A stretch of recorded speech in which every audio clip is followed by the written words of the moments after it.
رب اشرح لی صدری ویسر لی امری واحلل عقدۃ من لسانی یفقہوا قولی آمین یا رب العالمین۔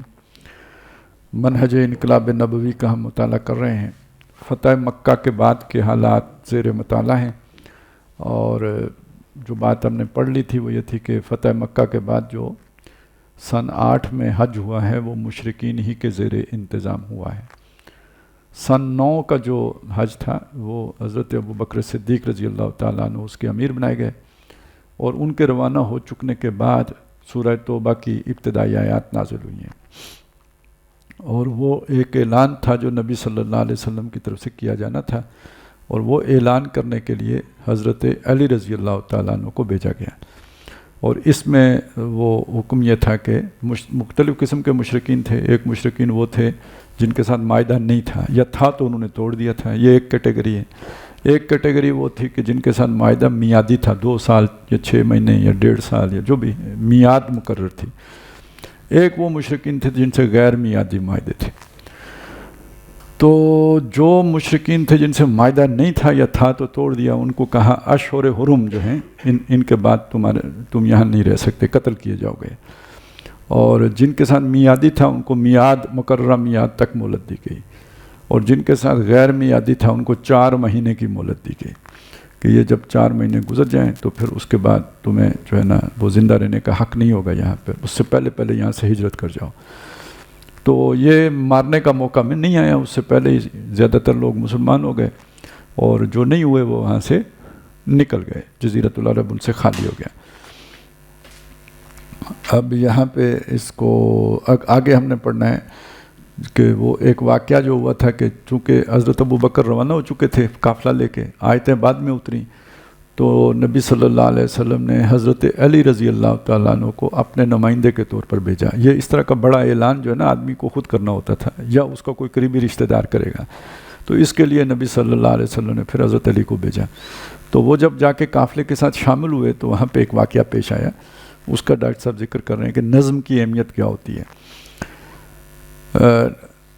میں ان تقاریر میں یہ بات تفصیل سے بیان کرتا رہا ہوں کہ انقلاب کی لازمی شرائط یعنی پری کوالیفیکیشنز میں سے ایک اہم شرط ایک منظم یعنی ڈسپلنڈ جماعت کا قیام بھی ہے۔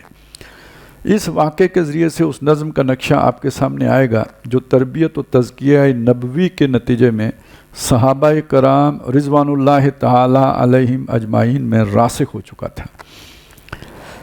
وہ واقعہ یوں ہے کہ جب یہ آیات نازل ہوئیں تو اس سے پہلے حج کے لیے قافلہ روانہ ہو چکا تھا، اور رسول اللہ صلی اللہ علیہ وسلم نے حضرت ابوبکر صدیق رضی اللہ تعالی عنہ کو امیر حج مقرر فرمایا تھا۔ اب ان آیات کے نزول کے بعد حضور صلی اللہ علیہ وسلم نے حضرت علی رضی اللہ تعالی عنہ کو مکہ روانہ فرمایا، اور آن جناب کو یہ ذمہ داری سپرد کی کہ حج کے موقع پر عرفات کے میدان میں جب کہ پورے عرب کے کونے کونے سے کھنچ کر لوگ وہاں جمع ہوں گے جن میں مشرکین بھی ہوں گے، تو اس مجمع میں یہ آیات میرے ذاتی نمائندے کی حیثیت سے کھڑے ہو کر سنا دینا، تاکہ تمام اہل عرب کو معلوم ہو جائے کہ اشہر حرم کے بعد اللہ تعالیٰ کے حکم سے مشرکین عرب بنی اسماعیل سے کیا معاملہ ہوگا۔ یہ 6 آیات اور نبی اکرم صلی اللہ علیہ وسلم کی طرف سے تفویض کردہ یہ ذمہ داری لے کر حضرت علی روانہ ہو گئے، اور راستے ہی میں قافلہ حج کو جا لیا۔ جب وہ حضرت ابوبکر صدیق رضی اللہ تعالیٰ عنہ کے پاس پہنچے تو حضرت ابوبکر رضی اللہ تعالیٰ عنہ نے سلام و دعا کے بعد جو پہلا سوال کیا وہ نوٹ کر لیجئے۔ انہوں نے دریافت فرمایا امیر او مامور، یعنی یہ بات واضح کر دیجئے کہ رسول اللہ صلی اللہ علیہ وسلم نے آپ کو امیر بنا کر بھیجا ہے یا مامور بنا کر بھیجا ہے۔ بہت سارے فیصلے کرنے ہوں گے، تو میں فیصلہ کروں امیر میں ہوں پہلے سے، آپ میرے مامور نہ ہوں تو پھر ایک نیا نظم قائم ہو جائے گا۔ تو یہ پہلے ہی پتہ لگ جائے کہ آپ امیر ہیں تو میں آپ کی بات مانوں گا، تو میں امیر ہوں تو آپ کو میری بات ماننی ہوگی۔ کسی اسلامی جماعت میں کسی بھی فرد کے لیے 2 ہی صورتیں ممکن ہیں، یا تو وہ خود صاحب امر یعنی امیر ہوگا، بصورت دیگر کسی امیر کے تابع یعنی مامور ہوگا۔ اسی طرح یہاں دیکھیے کہ حضرت ابوبکر رضی اللہ تعالیٰ عنہ پوچھتے ہیں کہ امیرن او مامورن، یعنی ایک شکل یہ بھی ہو سکتی ہے کہ حضور نے آپ کو امیر بنا دیا ہو، تو آئیے چارٹ سنبھالیے، اپنی پوزیشن میں آئیے تاکہ مجھے یہ معلوم ہو جائے کہ میں اب مامور ہوں اور میں آپ کا حکم سنوں اور مانوں۔ اور اگر دوسری صورت ہے کہ میں ہی امیر حج ہوں اور آپ مامور ہیں، تو یہ پوزیشن واضح ہو جانی چاہیے۔ حضرت علی رضی اللہ تعالیٰ عنہ نے جواب میں فوراً فرماتے ہیں مامورن، میں امیر بن کر نہیں آیا، میں مامور ہی ہوں۔ اس قافلہ حج کے امیر آپ ہی ہیں، البتہ رسول اللہ نے صلی اللہ علیہ وسلم نے میرے ذمے یہ کام سپرد کیا ہے کہ آپ کی روانگی کے بعد جو 6 آیات نازل ہوئی ہیں، ان آیات کا اعلان عام حج کے مجمع میں حضور کے نمائندے کی حیثیت سے کروں۔ یہ سوال کیا جا سکتا ہے کہ حضرت ابو بکر رضی اللہ تعالیٰ عنہ ہی بحیثیت امیر قافلہ حضور کی جانب سے اعلان فرما سکتے تھے، تو یہ ذمہ داری خصوصیت کے ساتھ حضرت علی کے سپرد کیوں کی گئی؟ اس کی وجہ سمجھ لیجئے کہ عرب میں دستور تھا کہ کوئی اہم اور خاص اعلان کسی قبیلہ کے سردار کی عدم موجودگی میں اس کا کوئی قریب ترین عزیز ہی کیا کرتا تھا۔ اب یہ اسلام کا اصول نہیں تھا، یہ اس کا رواج تھا۔ یہ ہوتی ہے عمرانی فکر، ذرا تھوڑا سا روح اثر جو ہوتی ہے یا جو زمانے کا رواج ہوتا ہے اس کی اہمیت، جو اسی قبیلے سے تعلق بھی رکھتا ہو۔ ایسی صورت میں اس اعلان کی اہمیت مسلم ہوتی تھی، ورنہ رشتہ داری کے اعتبار سے حضرت ابو بکر رضی اللہ تعالیٰ عنہ حضور کے خسر تھے۔ تو صرف رشتہ داری نہیں، قبیلہ، چونکہ وہاں اصل سیاسی پارٹی جو تھی وہ قبیلہ تھا، تو رشتہ داری اہم نہیں ہوتی، وہ آپ کا جو سیاسی حیثیت ہے وہ اہم ہوتی ہے، تو وہ قبیلے والا ہوگا۔ لیکن آپ بنو ہاشم سے نہیں تھے، جبکہ ابھی تک قبائلی نظام بڑی حد تک باقی یعنی انٹیکٹ تھا۔ چنانچہ حضرت علی چونکہ آپ کے قریب ترین عزیز بھی تھے اور قبیلہ بنی ہاشم سے تعلق بھی رکھتے تھے، لہٰذا یہ ذمہ داری حضرت علی کے سپرد کی گئی۔ ایک رعایت، اس کے بعد 6 آیت میں مشرکین کے لیے ایک رعایت کا ذکر ہے، فرمایا وَإِنْ أَحَدٌ مِّنَ الْمُشْرِكِينَ اسْتَجَارَكَ فَأَجِرْهُ حَتَّى يَسْمَعَ كَلَامَ اللَّهِ ثُمَّ أَبْلِغْهُ مَأْمَنَهُ ذَلِكَ بِأَنَّهُمْ قَوْمٌ لَا يَعْلَمُونَ۔ اے نبی صلی اللہ علیہ وسلم، اور اگر کوئی شخص مشرکین میں سے پناہ مانگ کر آپ کے پاس آنا چاہے تاکہ اللہ کا کلام سنے تو اسے پناہ دے دیجئے، یہاں تک کہ وہ اللہ کا کلام سن لے، پھر اسے اس کے مامن یعنی مستقل قیامگاہ تک پہنچا دیجئے۔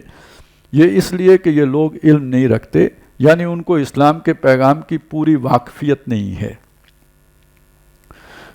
یعنی اگر کوئی اسلام قبول کرنے کے لیے جاننا چاہتا ہے اور آپ کے پاس آنا چاہتا ہے تو اسے اسلام پڑھائیے، سکھائیے اور اس کے بعد اسے اس کے گھر پہنچا دیجئے۔ فیصلہ اس نے آزادی کے ساتھ کرنا ہے، جبر کے ساتھ نہیں کرنا ہے۔ آیت مبارکہ کے ترجمہ سے پوری بات سمجھ میں آ جاتی ہے۔ مفہوم یہ ہے کہ مہلت کے 4 مہینوں کے اندر کوئی مشرک دین کو جاننے اور سمجھنے کے لیے پناہ طلب کرے تو اسے پناہ دی جائے، اسے دین سمجھایا جائے۔ اگر اس کام میں 4 ماہ کی مدت ختم ہو جائے اور وہ ایمان نہ لائے تو اس کو قتل نہیں کیا جائے گا، بلکہ اسے اس کی قیامگاہ تک پہنچا دیا جائے گا۔ وہاں پہنچ کر وہ جو فیصلہ کرے اس کے مطابق اس کے ساتھ معاملہ کیا جائے گا۔ ایمان لے آئے چھوڑ دیا جائے گا، ترک وطن کرنا چاہے تو راستہ روکا نہیں جائے گا۔ دونوں میں سے کوئی بھی اس کے لیے قابل قبول نہ ہو تو اب وہ واجب القتل ہوگا۔ یہاں ایک اہم بات سورہ توبہ کی ترتیب کے بارے میں عرض کر دوں۔ بات ضمنی ہے اور موضوع زیر گفتگو یعنی اسلامی انقلابی کے مراحل سے اس کا براہ راست کوئی تعلق نہیں ہے، تاہم اس سورہ مبارکہ کی تفہیم کے لیے ضروری ہے کہ اس سورہ مبارکہ کے ابتدائی 5 رکوع اس دور یعنی حج 9 ہجری کے واقعات و حالات کو سمجھنے کے لیے بہت اہم ہیں۔ ویسے یہ بھی پیش نظر رہے کہ اس حصے کو قرآن مجید کے مشکل ترین مقامات میں سے سمجھا جاتا ہے، اس لیے کہ اس کی ترتیب میں ایک اشکال ہے۔ چنانچہ معاملہ یہ ہے کہ اس سورہ مبارکہ کی 2 اور 3 رکوع کی آیات زمانی اعتبار سے پہلے نازل ہوئی ہیں، جبکہ پہلے رکوع کی آیات بعد میں نازل ہوئی ہیں، لیکن اہمیت کے پیش نظر ان کو پہلے رکھا گیا ہے۔ پھر 4 اور 5 رکوع کی آیات اپنے مضمون کے اعتبار سے پہلے رکوع کی آیات کے ساتھ مسلسل اور متصل ہیں۔ جن لوگوں کے سامنے یہ ترتیب واضح نہیں ہوتی وہ چکر میں پڑ جاتے ہیں کہ واقعات حالات کی یہ ترتیب کس اعتبار سے آ رہی ہے۔ یعنی یہ اگر آپ کو ترتیب مستحضر نہ ہو تو جب پڑھیں گے تو چکرائیں گے، نہیں پڑھیں گے تو کوئی چکر نہیں آئے گا، پڑھیں گے تو چکرائیں گے۔ مشرقین کے لیے بیت اللہ میں داخلہ کی ممانت، مشرقین کے لیے آئندہ حج کرنے اور بیت الحرام میں داخل ہونے کی ممانت کا حکم پہلے نازل ہو چکا تھا، جو تیسرے رکوع میں آپ کو ملے گا۔ وہاں فرمایا یا ایھا الذین آمنوا انما المشرکون نجس فلا یقربوا المسجد الحرام بعد عامہم ھذا، اے ایمان والو یہ مشرکین باطنی نجاست میں مبتلا ہیں، لہذا اس سال کے بعد یہ مسجد حرام کے قریب نہ پھٹکنے پائیں۔ بیت اللہ کی تطہیر اب مکمل ہو گئی، لہذا آئندہ مشرکین کو حج کی اجازت نہیں ہوگی، نہ وہ حرم شریف میں داخل ہو سکیں گے۔ میں انقلاب محمدی علیہ صاحب الصلاۃ والسلام کے اس مرحلے کو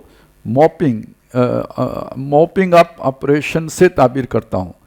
یہ وہ مرحلہ ہے کہ جب ہر نوع کی مزاحمت اور رکاوٹ ریزسٹنس ختم کر کے اور آخری وارننگ دے کر جزیرہ نمائے عرب کی حد تک اسلامی انقلاب کی تکمیل کر دی گئی۔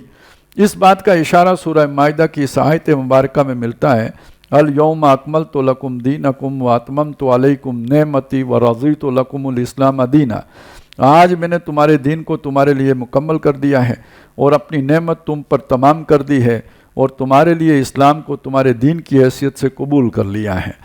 یہ وہ آیت مبارکہ ہے جس کے متعلق یہودی بڑی حسرت کے ساتھ کہا کرتے تھے کہ اگر اس مفہوم کی کوئی آیت ہمیں عطا ہو جاتی تو ہم اس کے یوم نزول کو اپنی سالانہ عید کے طور پر مناتے۔ سورہ مائدہ کی یہ آیت نہایت اہم، عظیم اور محتم بشان مطالب و مفاہیم کی حامل ہے۔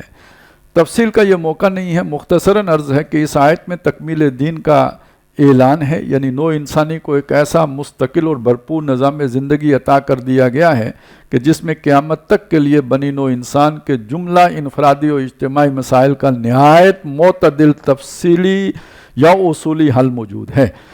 پھر اسی آیت میں اتمام نعمت کا اعلان بھی ہے، یعنی نہ صرف یہ کہ دین مکمل ہو گیا ہے بلکہ نعمت کی بھی تکمیل ہو گئی ہے، اور نعمت سے یہاں مراد ہے سلسلہ وحی اور نبوت و رسالت۔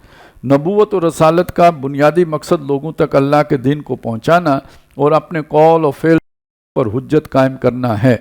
رسول اللہ صلی اللہ علیہ وسلم نے بنفس نفیس یہ کام کر کے دکھایا اور جزیرہ نمائے عرب کی حد تک دین کو بالفعل غالب فرما کر گویا اتمام حجت کا حق ادا کر دیا، اور اس طرح سلسلہ نبوت و رسالت بھی اپنے کمال کو پہنچ گیا۔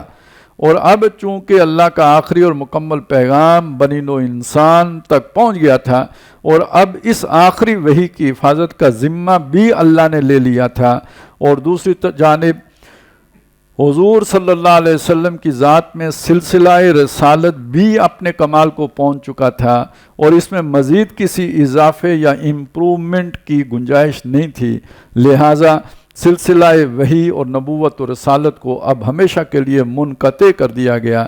اس پہلو سے یہ آیت اتمام و اختتام نبوت و رسالت پر بھی دلالت کرتی ہے۔ انقلاب محمدی کی تکمیل، فتح مکہ اور معرکہ حنین و اوطاس نیز معاصرہ طائف کے بعد اہل طائف خود ہی مطیع ہو کر مشرف با اسلام ہو گئے تھے۔ اسلامی انقلاب کی تکمیل ہو چکی تھی اور نقشہ یہ بن گیا تھا کہ جزیرہ نما عرب کی حد تک دین اللہ دوسرے تمام باطل ادیان، باطل نظام ہائے حیات پر غالب و حکمران ہو گیا تھا۔ نبی اکرم صلی اللہ علیہ وسلم مدینہ منورہ واپس تشریف لے آئے۔ عرب کے جن قبائل نے اسی وقت اسلام قبول نہیں کیا تھا، ان میں مشاورتیں منعقد ہوئیں اور مدینہ میں ان کے وفود کا تانتا بن گیا۔ ہر روز کسی نہ کسی قبیلے کا وفد آتا، سر اطاعت خم کرتا تھا اور اسلام قبول کر لیتا تھا۔ گویا کہ اسلام کے خلاف مزاحم قوتوں کا بڑی تیزی سے خاتمہ ہوتا جا رہا تھا۔ اسلام کا اصل مفہوم ہے فرما برداری و اطاعت قبول کرنا۔ فارسی میں اس مفہوم کو گردن نہادن اور انگریزی میں ٹو گیو اپ ریزسٹنس اور ٹو سرنڈر سے تعبیر کیا جاتا ہے۔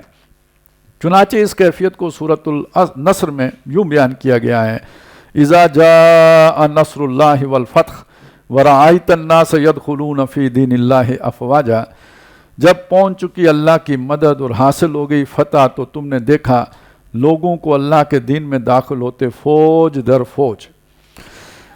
اس طرح جزیرہ نمائے عرب میں بسنے والے تمام عرب دائرہ اسلام میں داخل ہو گئے۔ انقلاب کے ان 6 مراحل سے گزرنے کے بعد انقلاب محمدی علی صاحب الصلاۃ والسلام کی تکمیل ہو گئی، جن کا ذکر تفصیل سے گزشتہ تقاریر میں آیا ہے۔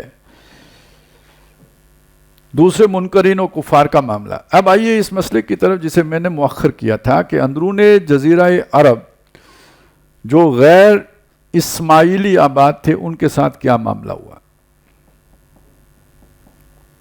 کون تھے یہ؟ یہودی، عیسائی، فلسطینی؟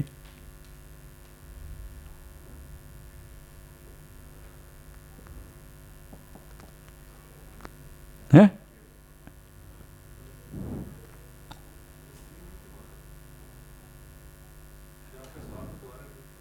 میں نے کہا یہ جو غیر اسماعیلی ہیں یہ کون ہیں؟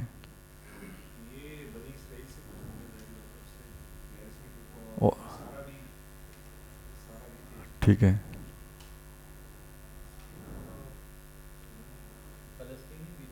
فلسطینی یہ اسماعیلی ہیں؟ ہاں،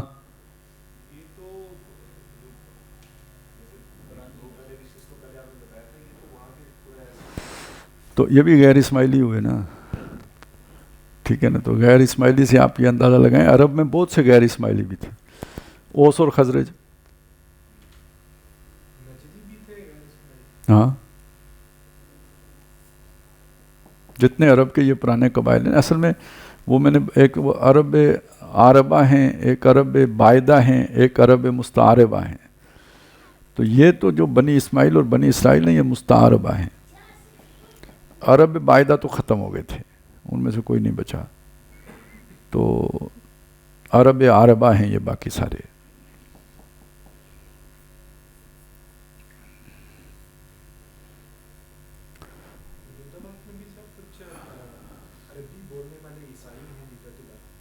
ہاں ہاں، تو وہ بھی غیر اسماعیلی ہے نا، اصل میں اہل کتاب کی کیٹیگری علیحدہ ہو گئی نا، غیر اسماعیلی مشرکین، وہ اہل کتاب کی بات نہیں ہو رہی۔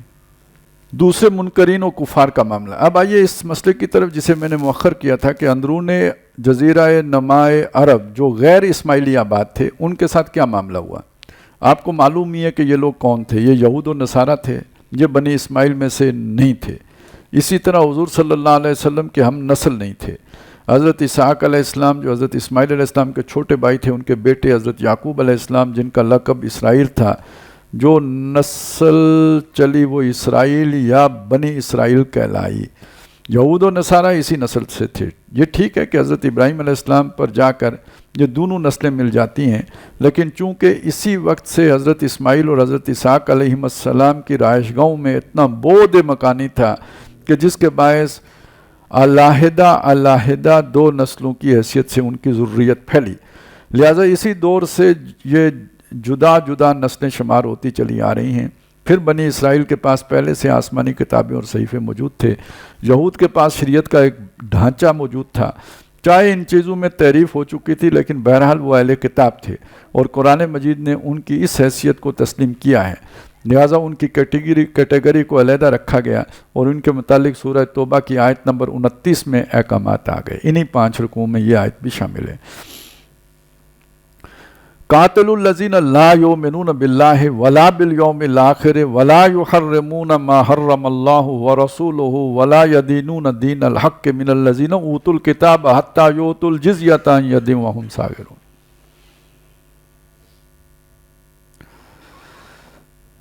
قاتل الذین، اے مسلمانوں قتال کرو، بڑا اہم نکتہ ہے۔ اہل کتاب میں سے ان کے ساتھ جو اللہ کو مانتے ہیں اور نہ روز آخرت کو،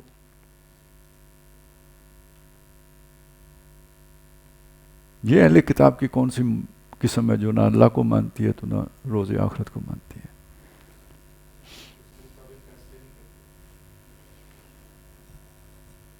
وہ تو آگے علیحدہ آ رہا ہے ولا یدینون دین الحق، پتہ نہیں۔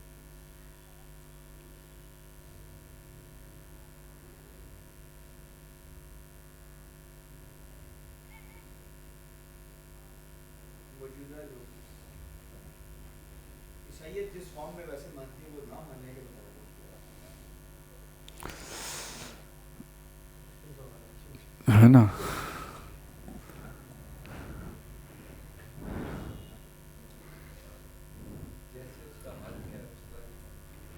ہاں تو یہ پھر ایمان حقیقی کی بات ہوگی.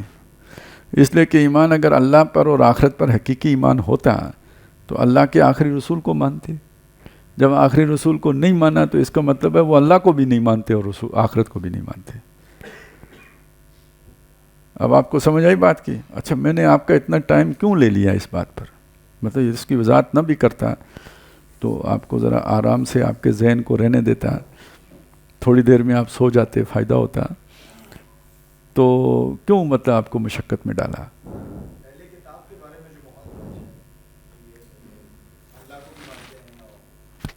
یہ مغالطہ کس کو ہے؟ اس کا مطلب ہے پھر امت مسلمہ قرآن کو تو نہیں مانتی نا, کیونکہ قرآن نے تو کہا ہے کہ نہ اللہ کو مانتے ہیں نہ رسول کو مانتے ہیں. اب امت مسلمہ کہتی ہے کہ اللہ کو بھی مانتے ہیں اور رسول کو بھی مانتے ہیں, تو قرآن اور امت مسلمہ آمنے سامنے آ کے کھڑے ہو گئے کہ نہیں کھڑے ہو گئے؟ کیا خیال ہے؟ ٹھیک نہیں ہو گیا؟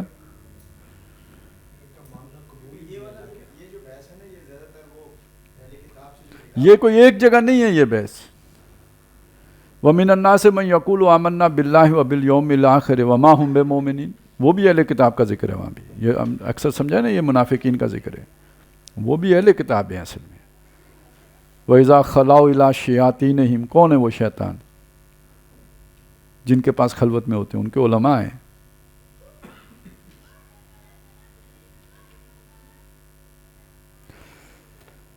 تو جناب ویسے امت میں آپ نے کہا جی امت کو مغالطہ ہے. امت کو ہے مغالطہ؟ ویسے آپ کو ہے مغالطہ کہ وہ اللہ کو مانتے ہیں؟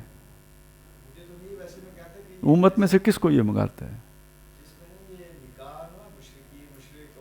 وہ نکاح کی اجازت ہے نا, وہ تو ایک علیحدہ کہانی ہے. وہ تو کتاب کی وجہ سے نا, کتاب کی وجہ سے ہے. نہیں ویسے امت میں سے کون انہیں کہتا ہے کہ یہ اللہ کو مانتے ہیں اور آخرت کو مانتے ہیں, صرف حضور کو نہیں مانتے؟ علماء کرام کہتے ہیں, کرام تو نہیں کہتے.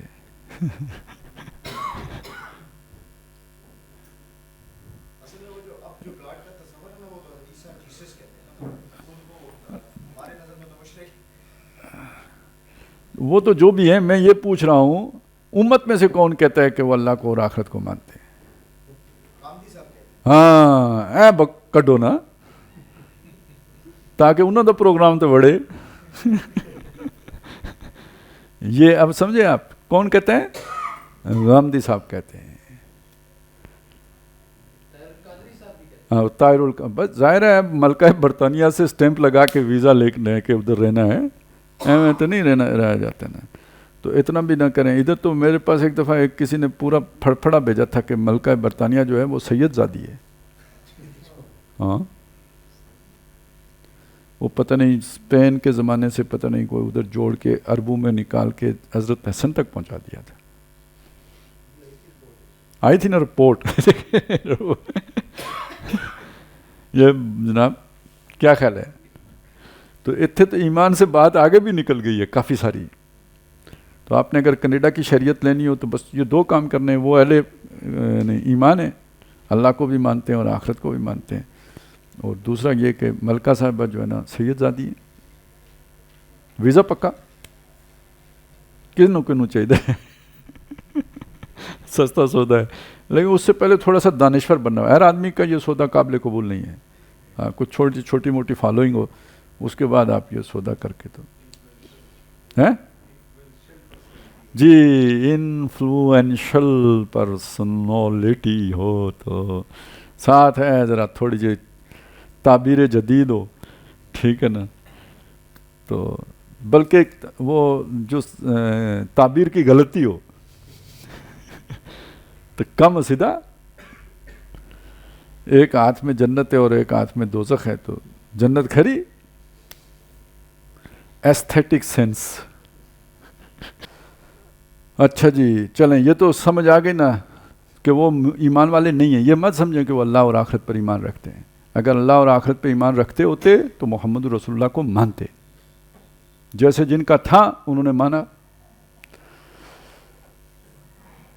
ولا یحرمون ما حرم اللہ، اور نہ وہ حرام مانتے ہیں ان کو جو اللہ نے حرام کیا، وہ رسول اور اس کے رسول نے حرام کیا، ولا یدینون دین الحق، اور نہ ہی دین حق یعنی اسلام کو قبول کرتے ہیں، من الذین اوتوا الکتاب، جو اہل کتاب میں سے ہیں، جو ان میں سے ہیں جنہیں کتاب دی گئی، تو ان سے بھی لڑو، حتی یؤتوا الجزیۃ عن ید وہم صاغرون، یہاں تک کہ وہ جزیہ دیں اپنے ہاتھ سے اور چھوٹے بن کے رہیں۔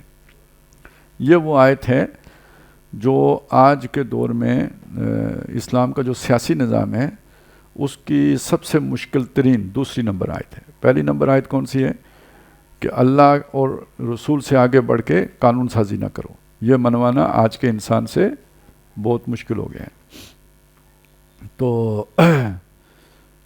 اور یعنی جو عملی طور پر، ویسے تو نظری طور پر جو سب سے بڑی آیت ہے وہ یہ ہے کہ ان الحکم الا للہ، اور یعنی حاکمیت کا اختیار اللہ کا ہے، یہ اللہ تعالیٰ کی، یا وہ جو لہ الملک، اللہ کی بادشاہی ہے، یہ اللہ تعالیٰ کے اقتدار اعلیٰ کی طرف اشارہ ہے۔ لیکن جب آپ کہتے ہیں کہ اللہ اور رسول سے آگے بڑھ کے قانون نہ بناؤ، تو یہ اس نے عملی نفاذ کی طرف پہلا قدم ہے۔ جو بات آپ نے تکوینی طور پہ تسلیم کی ہے، اس کی تشریح کا تقاضا یہ ہے کہ آپ قانون کوئی بھی اللہ کے حکم سے متصادم نہ بنائیں، اللہ کے قانون سے بڑھ کر نہ بنائیں۔ اور دوسرا تقاضا کیا ہے، وہ یہ ہے کہ جو غیر مسلم ہوں گے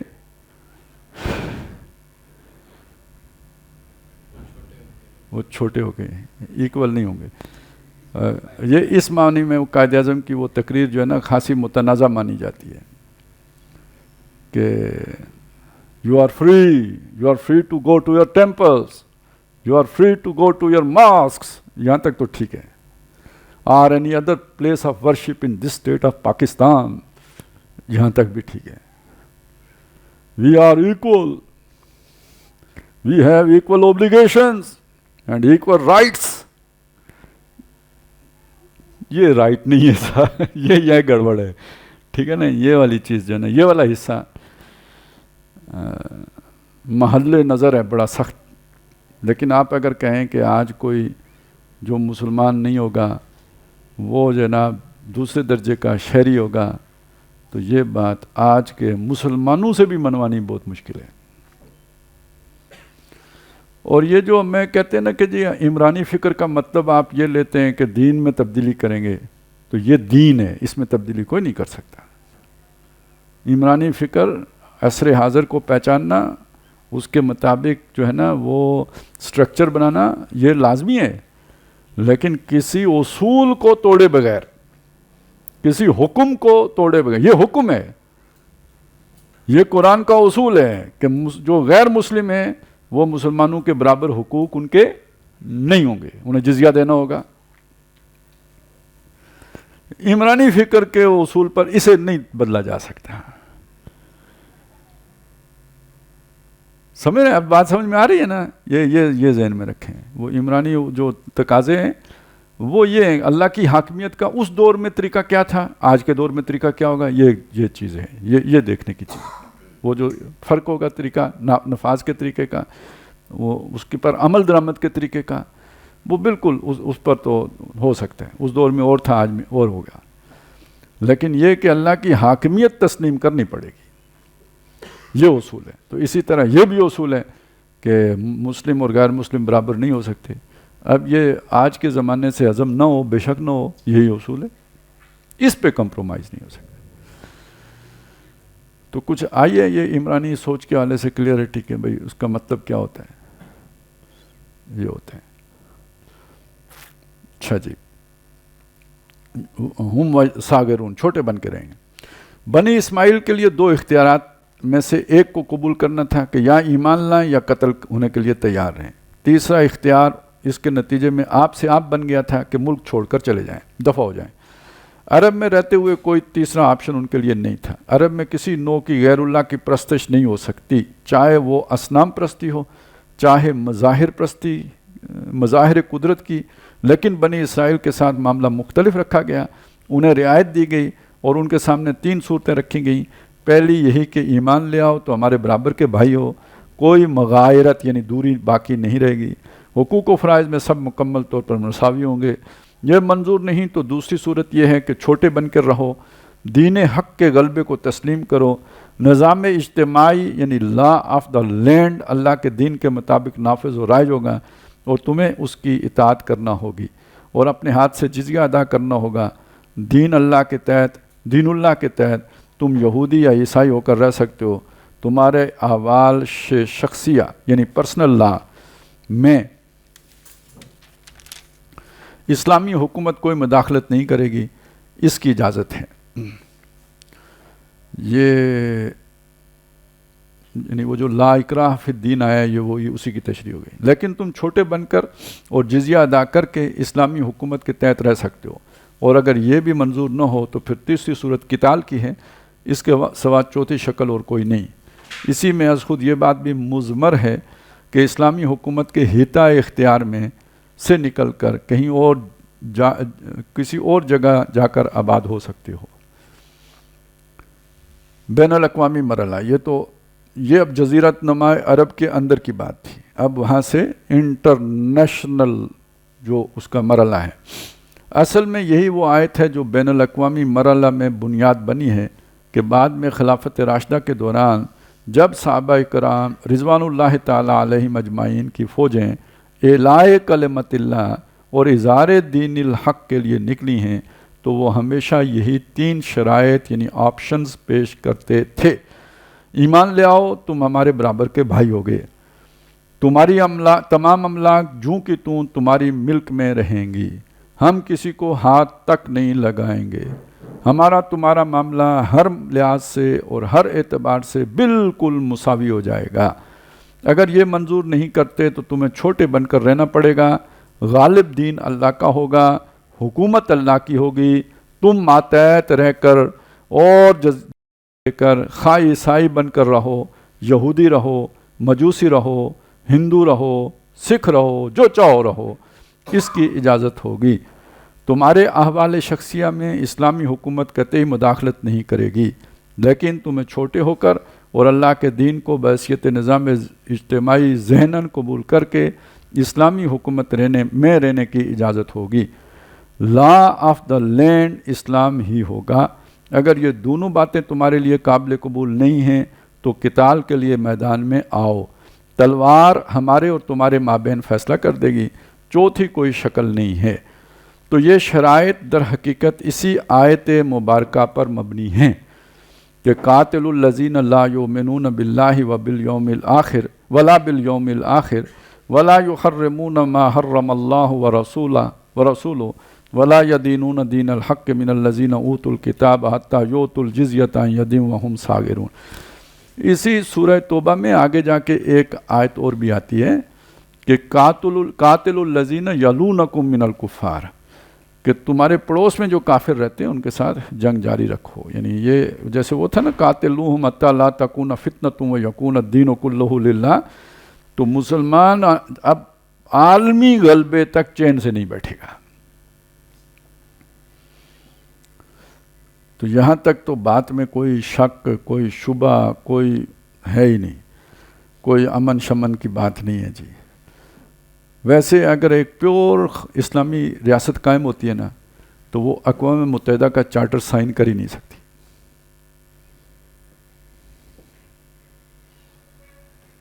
ہماری اسلامی ریاست جو بھی بیچاری بنتی ہے وہ سب سے پہلے اقوام متحدہ سے ریکویسٹ کرتی ہے ممبرشپ۔ ہاں، کیونکہ اس کی ممبرشپ کا تقاضا یہ ہے آپ کسی دوسرے ملک میں مداخلت مطلب وہ چڑھائی نہیں کر سکتے، ایگریشن امریکہ کے علاوہ کسی کو اجازت نہیں۔ ویسے کسی کو بھی اجازت نہیں ہے سوائے اس کے جو کر لے، اجازت کسی کو بھی نہیں، ہاں،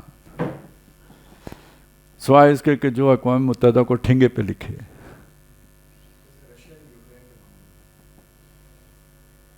اصل میں یہ جتنے بھی کرتے ہیں نا یہ سیلف ڈیفنس میں کرتے ہیں۔ امریکہ نے افغانستان پہ چڑھائی کی تھی سیلف ڈیفنس میں، پری ایمپٹیو ڈاکٹرائن، ٹھیک ہے، یہ سمجھیں یہ کیا چکر ہے۔ یہ mass destruction weapon Saddam Hussein کے چڑھائی صدام پر سیلف ڈیفنس۔ ابھی حماس نے راکٹ مارے تو اسرائیل جو کچھ بھی کر رہا ہے سیلف ڈیفنس میں کر رہا ہے. فقہ ہر جگہ موجود ہوتی ہے. مچھلیاں پکڑنی جس نے بس یہ چکر ہے.